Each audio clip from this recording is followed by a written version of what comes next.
ಈ ಸನ್ಮಾನ ಸ್ವೀಕರಿಸಿದ ಸಂದರ್ಭದಲ್ಲಿ ಉಮಾ ಮೇಡಮ್ ಅವರು ಇವತ್ತಿನ ಕಾರ್ಯಕ್ರಮ ಉದ್ದೇಶಿಸಿ ನಾನು ಮಾತಾಡಬೇಕು ಅಂತ ಹೇಳಿ ತಮ್ಮ ಅನಿಸಿಕೆ ಹಂಚ್ಕೊಳ್ಬೇಕಂತ ಕೇಳ್ಕೊಳ್ತಾರೆ.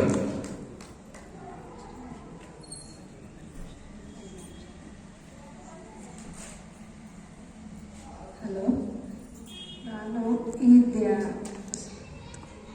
ಬ್ರಹ್ಮರ್ಷಿ ಪಿತಾಮಹ ಭತ್ರೇಜಿ ಸರ್ಗೆ ನಮಸ್ಕಾರಗಳು. ನಾನು ಈ ಧ್ಯಾನಕ್ಕೆ ಬಂದಿದ್ದು 1998ರಲ್ಲಿ ಬಂದಿದ್ದೆ. ಆವಾಗ ನಾನು ತುಂಬ ಆರಾಮವಾಗಿದ್ದೆ. ನಂತರ ಧ್ಯಾನ ಮಾಡ್ತಾ ಮಾಡ್ತಾ ನನಗೆ ಅನಾರೋಗ್ಯ ಅನ್ನೋದು ಶುರುವಾಯಿತು. ಯಾಕೆ ಅಂದರೆ ಧ್ಯಾನ ಮಾಡಿದಾಗ ಮಾತ್ರ ಸಮುದ್ರ ಮಂಥನ ಅಂತ ನಾವೇನು ಕರಿತೀವಿ, ಧ್ಯಾನ ಮಾಡಿದಾಗ ಆವಾಗ ನಮ್ಮ ಕರ್ಮಗಳೆಲ್ಲ ಹೊರಗಡೆ ಬರ್ತವೆ. ಆ ಕರ್ಮಗಳು ಹೊರಗಡೆ ಬಂದಾಗ ನನಗೆ ಆವಾಗ ಯಾವುದು ಪತ್ರಿಜಿ ಗುರುಗಳನ್ನು ನೋಡಿರಲಿಲ್ಲ, ಪಿರಮಿಡ್ ಗೊತ್ತಿರಲಿಲ್ಲ, ಮತ್ತು ಯಾವ ಜ್ಞಾನನೂ ನನಗೆ ಗೊತ್ತಿರಲಿಲ್ಲ. ಏನು ತಿಂದರೂ ನನಗೆ ಜೀರ್ಣ ಆಗ್ತಾ ಇರಲಿಲ್ಲ. ತುಂಬ ವೀಕ್ ಆಗಿದೆ, ತುಂಬ ಲೂಸ್ ಮೋಷನ್ ಆಗ್ತಾಯಿತ್ತು. ಒಂದು ಖಾರ ತಿನ್ನಂಗಿಲ್ಲ. ಹಣ್ಣುಗಳಲ್ಲಿ ಕರ್ಬೂಜ, ಕಲ್ಲಂಗಡಿ, ಸಪೋಟ 3 ಹಣ್ಣು. ಹುಳಿ ತಿನ್ನಲ್ಲ, ಮಸಾಲ ತಿನ್ನಲ್ಲ, ಟೊಮಾಟೊ ತಿನ್ನಲ್ಲ, ತುಂಬ ಎಣ್ಣೆನಾಗ ಪದಾರ್ಥ ಇಲ್ಲ, ಇಡ್ಲಿ ದೋಸೆ ತಿನ್ನಲ್ಲ, ಯಾವುದೂ ತಿನ್ನಲ್ಲ. ತಿನ್ನೋ ಪದಾರ್ಥನೇ ಕಡಿಮೆ, ತಿನ್ನದೇ ಇರೋ ಪದಾರ್ಥಗಳೇ ಜಾಸ್ತಿ ಇತ್ತು. ಹಾಲು ಕುಡಿಯೋಲ್ಲ. ಸ್ವೀಟುಗಳಂದರೆ ಶಾವಿಗೆ ಪಾಯಸ, ಹೆಸರುಬೇಳೆ ಪಾಯಸ, ಸಾಬುದಾನಿ ಪಾಯಸ, ಯಾವುದೂ ಹಾಲು ಹಾಕಂಗಿಲ್ಲ, ಅಷ್ಟನ್ನೇ ತಿಂತಾಯಿದ್ದೆ. ಆ ರೀತಿಯಲ್ಲಿ ನಾನು 10 ವರ್ಷ ಕಳೆದೆ. 10 ವರ್ಷ ಕಳೆದ ಧ್ಯಾನ ಮಾಡ್ತಾ ಇದ್ದೀನಿ, ಆದರೆ ನನಗೆ ಕಡಿಮೆ ಆಗ್ತಾ ಇಲ್ಲ. ಆ ರೀತಿಯಾಗಿ 10 ವರ್ಷ ಕಳೆಯೋಷ್ಟೊತ್ತಿಗೆ ನನ್ನಲ್ಲಿ ಬ್ಲಡ್ ಅನ್ನೋದು 3.5 ಬಂತು. ನನ್ನ ಶರೀರದ ತೂಕ 38 kg. ನಡೆಯೋಕ್ಕೆ ಶಕ್ತಿ ಇಲ್ಲ. ಏನು ಯಾವುದೇ ಟೆಸ್ಟ್ ಮಾಡಿದರೂ ಅದರಲ್ಲಿ ಯಾವುದೂ ಇಲ್ಲ. ನರಗಳು ಎಲ್ಲ ಅಪ್ಪಚ್ಚೆ ಆಗಿತ್ತು. ಎಲ್ಲ ರೀತಿಯಾದ ಸಮಸ್ಯೆಗಳು ನಾನು ಅನುಭವಿಸಿದೆ. ಆಗ ರಾಯಚೂರು ಇಲ್ಲೂರು ಜ್ಯೋತಿ ಅವ್ರ ಮನೆಯಲ್ಲಿ ಒಬ್ಬ ಮಾಸ್ಟ್ರು ಬಂದರು, ಸುರೇಶ್ ಸರ್ ಅಂತ. ನೀನು ಪಿರಮಿಡಿಗೆ ಹೋಗಿ ಧ್ಯಾನ ಮಾಡಿದರೆ ಮಾತ್ರ ನಿನ್ನೊಳಗಿನ ನೆಗೆಟಿವ್ ಹೋಗುತ್ತೆ ಅಂತ ಹೇಳಿದರು. ಆಗ 11 ದಿವಸ ನನಗೆ ನಡೆಯೋಕ್ಕೆ ಬರಲ್ಲ. ಬೆಳಗ್ಗೆ ಗಂಜಿ ಬೇಕು, ಸಪ್ಪನ ಅಡುಗೆ ಬೇಕು, ಬಿಸಿ ಬಿಸಿ ಅನ್ನ ಮೆತ್ತಗಿರಬೇಕು, ಸ್ವಲ್ಪ ಉದುರಿದ್ರೂ ಜೀರ್ಣ ಆಗಲ್ಲ. ಎಲ್ಲಿ ಪಿರಮಿಡ್ ಇದೆ, ನನಗೆ ಮೆಟ್ಲು ಹತ್ತಕ್ಕಾಗಲ್ಲ. 4 ಮೆಟ್ಲು ಹತ್ತದ್ರಾಗೆ ನನಗೆ ಸುಸ್ತಾಗ್ತಾಯಿತ್ತು. ಏನೂ ಆಲೋಚನೆ ಮಾಡಲಾರ್ದಂಗೆ ಪಿರಮಿಡ್ ಬೆಂಗಳೂರಿನಲ್ಲಿರುವ ಕನಕಪುರ ರೋಡಲ್ಲಿರುವ ಪಿರಮಿಡ್ ವ್ಯಾಲಿ ಅಂತ ಇದೆ, ಅಲ್ಲಿ ಹೋಗುವಂತಂದ್ರು. ಅಲ್ಲಿ ಸತ್ತರೆ ಸಾಯ್ತೀನಿ, ಬದುಕಿದ್ರೆ ಬದುಕ್ತೀನಿ ಅಂತ ಅಲ್ಲಿ ಹೋಗ್ಬಿಟ್ಟೆ. ಅಲ್ಲಿ ಹೋಗಿ 3 ದಿವಸ ನಾನು ಧ್ಯಾನ ಮಾಡೋಷ್ಟೊತ್ತಿಗೆ ಹುಣ್ಣಿಮೆ ಬಂತು. ಆ ಹುಣ್ಣಿಮೆ ಧ್ಯಾನ 3 ದಿವಸ, ಹುಣ್ಣಿಮೆ ಹಿಂದಿನ ದಿವಸ, ಹುಣ್ಣಿಮೆ ದಿನ, ಹುಣ್ಣಿಮೆ ಮಾರನೇ ದಿನ ಫುಲ್ಲು ಎನರ್ಜಿ ಅನ್ನೋದಿರುತ್ತೆ. 1 ಗಂಟೆ ಧ್ಯಾನ ಮಾಡಿದರೆ 3 ತಾಸು ಅಷ್ಟು ಎನರ್ಜಿ ಪಡಿತೀವಿ.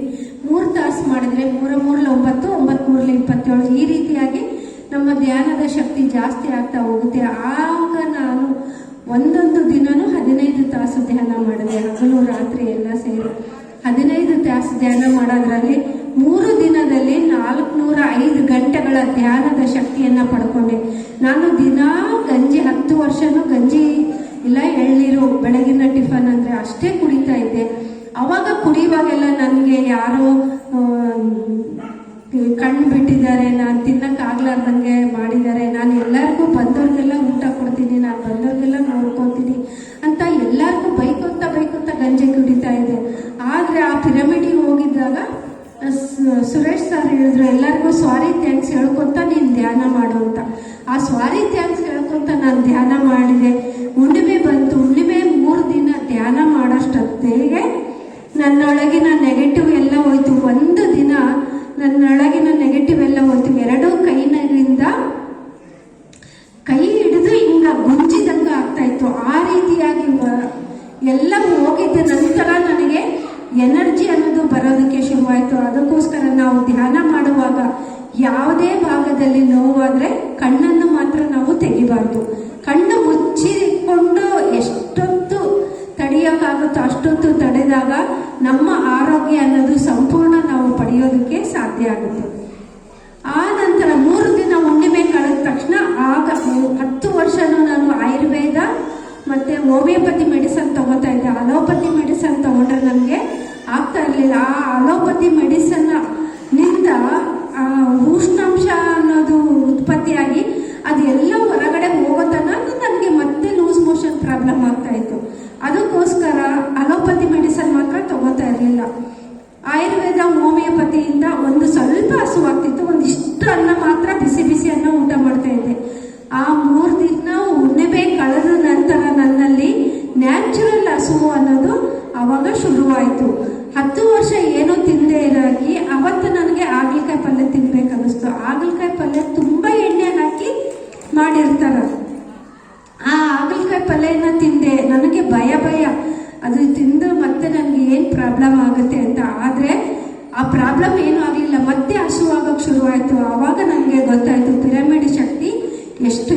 ಅಂತ ಪಿರಮಿಡಲ್ಲಿ ನಾವು ಧ್ಯಾನ ಮಾಡಿದಾಗ ನಮಗೆ ಎಷ್ಟು ಆರೋಗ್ಯಗಳು ಅನ್ನೋದು ಸಿಗುತ್ತೆ.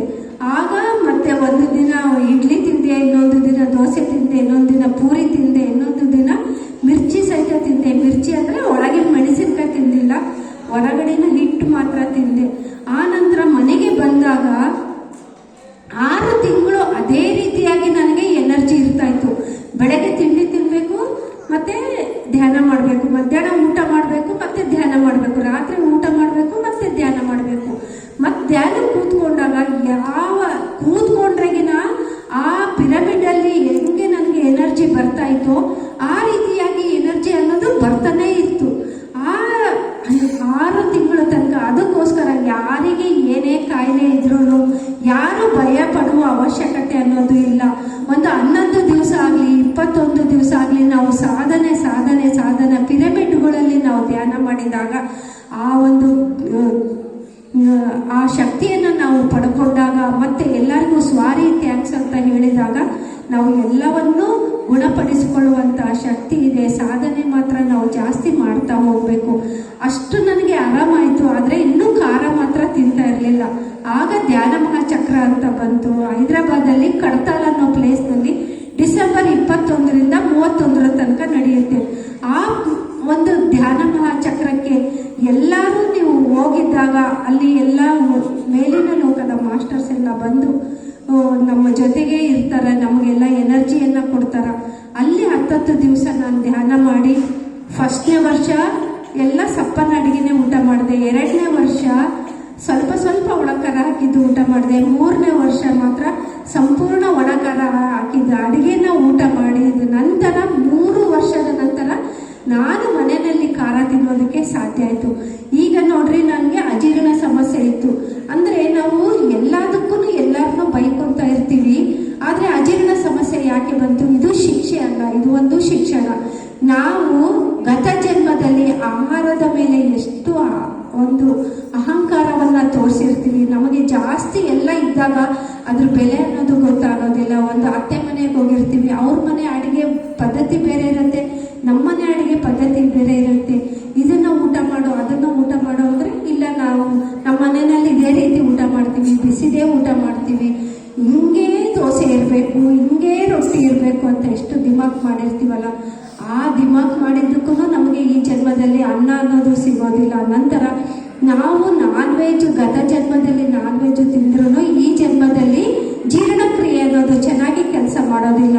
ನಮಗೆ ಬ್ಲಡ್ ಕಡಿಮೆ ಆಗೋದಕ್ಕೆ ಕಾರಣ ಏನು ಅಂತಂದರೆ, ಗತ ಜನ್ಮದಲ್ಲಿ ಯಾವ ಪ್ರಾಣಿಗಳ ರಕ್ತವನ್ನು ಹೀರಿ ನಾವು ಅದನ್ನು ಪ್ರಾಣಿಗಳನ್ನು ತಿಂದಿರ್ತೀವೋ ಅದಕ್ಕೋಸ್ಕರ ನಮಗೆ ಈ ಜನ್ಮದಲ್ಲಿ ಶರೀರದಲ್ಲಿ ಬ್ಲಡ್ ಕಡಿಮೆ ಆಗುತ್ತೆ. ಅದಕ್ಕೋಸ್ಕರ ಯಾವ ಶಾಕಾಹಾರ ರ್ಯಾಲಿಗಳು ನಡೀತಾ ಇರುತ್ತೋ ಅಲ್ಲಿ ನಾವು ಶಾಕಾಹಾರ ರ್ಯಾಲಿಗಳಲ್ಲಿ ಅಟೆಂಡ್ ಆಗಿದ್ದಾಗ ನಾವು ಮಾಡಿದ ಪಾಪಕ್ಕೆ ಪ್ರಾಯಶ್ಚಿತ್ತ ಅಂದರೆ ನಾವು ಏನು ಪ್ರಾಣಿಗಳನ್ನು ತಿಂದು ಬಂದಿರ್ತೀವಿ, ಈ ಜನ್ಮದಲ್ಲಿ ಪ್ರಾಣಿಗಳನ್ನು ತಿನ್ನಬೇಡ್ರಿ ಅಂತ ನಾವು ಜನಗಳಿಗೆ ಸಂದೇಶಗಳನ್ನು ಕೊಟ್ಟಾಗ ಆವಾಗ ಅವು ಖುಷಿ ಒಂದು ವಿಶ್ವ ಯೂನಿವರ್ಸ್ ಅಂತ ನಾವೇನು ಹೇಳ್ತೀವಿ, ನಾವು ಮಾಡಿದ ಕರ್ಮ ಏನಿರುತ್ತೋ ಅದಕ್ಕೆ ವಿರೋಧವಾಗಿ ನಾವು ಮತ್ತೆ ಎಲ್ಲರಿಗೂ ಸಹಾಯ ಮಾಡಿದಾಗ ನಮಗೆ ಆರೋಗ್ಯಗಳು ಅನ್ನೋದು ಸಿಗೋದಕ್ಕೆ ಸಾಧ್ಯ ಆಗುತ್ತೆ. ಮತ್ತು ಮೌನ ನೆಗೆಟಿವ್ ಯಾಕೆ ಬಂತು ಅಂದರೆ, ನಾವು ಯಾರೇ ಮಾತಾಡಲಿ ನಂದೇ ಕರೆಕ್ಟು, ಅತ್ತೆ ಆಗಿರ್ಬೋದು, ಮಾವ ಆಗಿರ್ಬೋದು, ತಂದೆ ತಾಯಿ ಆಗಿರ್ಬೋದು, ಗಂಡ ಆಗಿರ್ಬೋದು, ನಂದೇ ಕರೆಕ್ಟ್ ಅಂತ ನಾವು ವಾದ ಮಾಡ್ತಾ ಇರ್ತೀವಿ. ನಮಗೆ ಇಲ್ಲಿ ಏನು ಒಂದು ಸಂದರ್ಭ ಬಂದಿದೆ, ಒಂದು ಅತ್ತೆ ಮನೆ ಬಡತನ ಇರ್ಬೋದು, ನಮಗೆ ಯಾಕೆ ಆಹಾರ ಸಿಗ್ತಾ ಇಲ್ಲ, ನಮಗೆ ಯಾಕೆ ಮನೆ ಕೆಲಸ ಮಾಡೋರು ಸಿಗ್ತಾ ಇಲ್ಲ, ಮನೆ ಕೆಲಸ ಮಾಡೋರ ಮೇಲೆ ದಿನ ನಾವು ಕಂಪ್ಲೇಂಟ್ ಹೇಳ್ತಾ ಇರ್ತೀವಿ. ಆ ಪಾತ್ರೆ ಹಂಗೆ ತೊಳೆದಿಲ್ಲ, ಈ ಪಾತ್ರೆ ಹಿಂಗೆ ತೊಳೆದಿಲ್ಲ, ಬೆಳಗ್ಗೆ ಬಂದರೆ ಬೆಳಗ್ಗೆ ಒಪ್ಕೊಳೋದಿಲ್ಲ, ಮಧ್ಯಾಹ್ನ ಬಂದರೆ ಮಧ್ಯಾಹ್ನ ಒಪ್ಕೊಳೋದಿಲ್ಲ, ಸಂಜೆ ಬಂದರೆ ಸಂಜೆ ಒಪ್ಕೊಳೋದಿಲ್ಲ. ಅದಕ್ಕೋಸ್ಕರ ಸ್ವೀಕಾರ ಯಾವುದು ಏನು ಬಂದ್ರೂ ನಾವು ಸ್ವೀಕಾರ ಮಾಡಬೇಕು. ನಮ್ಮ ಅತ್ತೆ ಮಾವನ ನಾವು ನೋಡ್ಕೋಬೇಕಂತ ಪರಿಸ್ಥಿತಿ ಬಂದ್ರೂ ನಾವು ಅದನ್ನು ಸ್ವೀಕಾರ ಮಾಡಿದಾಗ ಆ ಕರ್ಮಗಳಿಂದ ನಾವು ಕ್ಲಿಯರ್ ಆಗಿದ್ದಾಗ ಮಾತ್ರ ನಾವು ಅದರಿಂದ ಹೊರಗಡೆ ಬರೋದಕ್ಕೆ ಸಾಧ್ಯ ಆಗುತ್ತೆ. 4 ಜನ ಗಂಡು ಮಕ್ಕಳಿದ್ದಾರೆ, ನಾನೊಬ್ಬರೇ ಯಾಕೆ ನೋಡಬೇಕು, ನಾವೊಬ್ಬರೇ ಯಾಕೆ ನೋಡಬೇಕು ಅಂತಂದರೆ ಆ ಕರ್ಮಗಳಿಂದ ನಾವು ಹೊರಗಡೆ ಬರೋದಕ್ಕೆ ಸಾಧ್ಯ ಆಗೋದಿಲ್ಲ. ಆ ಅತ್ತೆ ಮಾವಗಳೇ ನಮಗೆ ಮುಂದಿನ ಜನ್ಮಗಳಲ್ಲಿ ಒಂದು ಅನಾರೋಗ್ಯದ ಸ್ಥಿತಿಯಲ್ಲಿ ನಮ್ಮ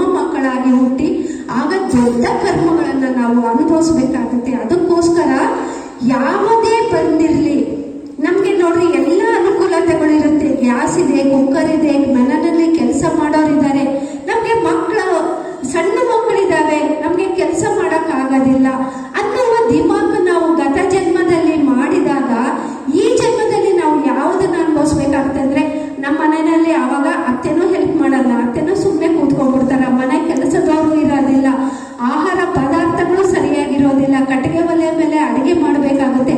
ನಂತರ ಸಣ್ಣ ಮಕ್ಕಳನ್ನ ಕಟ್ಕೊಂಡು ಮತ್ತೆ ಟ್ರಾನ್ಸ್ಫರ್ಗಳು ಆಗ್ತಾ ಇರುತ್ತೆ, ಮನೆಗಳನ್ನ ಚೇಂಜ್ ಮಾಡಬೇಕಾಗ್ತಾ ಇರುತ್ತೆ. ಮನೆ ಕೆಲಸ ಸುಮ್ಮನೆ ಮಾಡೋದು ಒಳ್ಳೆಯದ? ನಮಗೆ ಅವಾಗ ನಾವು ಮನೆ ಕೆಲಸ ಮಾಡಿಲ್ಲ ಅಂತಂದ್ರೆ ಈ ಜನ್ಮದಲ್ಲಿ ಸಣ್ಣ ಮಕ್ಕಳನ್ನ ಇಟ್ಕೊಂಡು ಮನೆಗಳನ್ನ ಶಿಫ್ಟ್ ಮಾಡೋದು ಒಳ್ಳೆಯದ? ನೋಡ್ರಿ, ಯಾವುದು ಬರುತ್ತೋ ಅದನ್ನ ಸ್ವೀಕಾರ ಮಾಡೋದು, ಗುಣಗಳನ್ನ ನೀವು ಬೆಳೆಸ್ಕೊಂಡ್ರೆ ಆ ಕರ್ಮ ನಿಮ್ಮಿಂದ ಅಲ್ಲಿ ಕಳೆದೋಗುತ್ತೆ. ನೀವು ಅದನ್ನ ಸ್ವೀಕಾರ ಮಾಡಿಲ್ಲ ಅಂತಂದ್ರೆ ಮುಂದೆ ಇನ್ನೊಂದು ಇವು ಜಾಸ್ತಿ ಕಷ್ಟಗಳನ್ನ ಪಡಿಬೇಕಾಗತ್ತೆ ಅಂತ ಹೇಳ್ತಾ, ಇದೇ ರೀತಿಯಾಗಿ ನನಗೆ ಒಂದು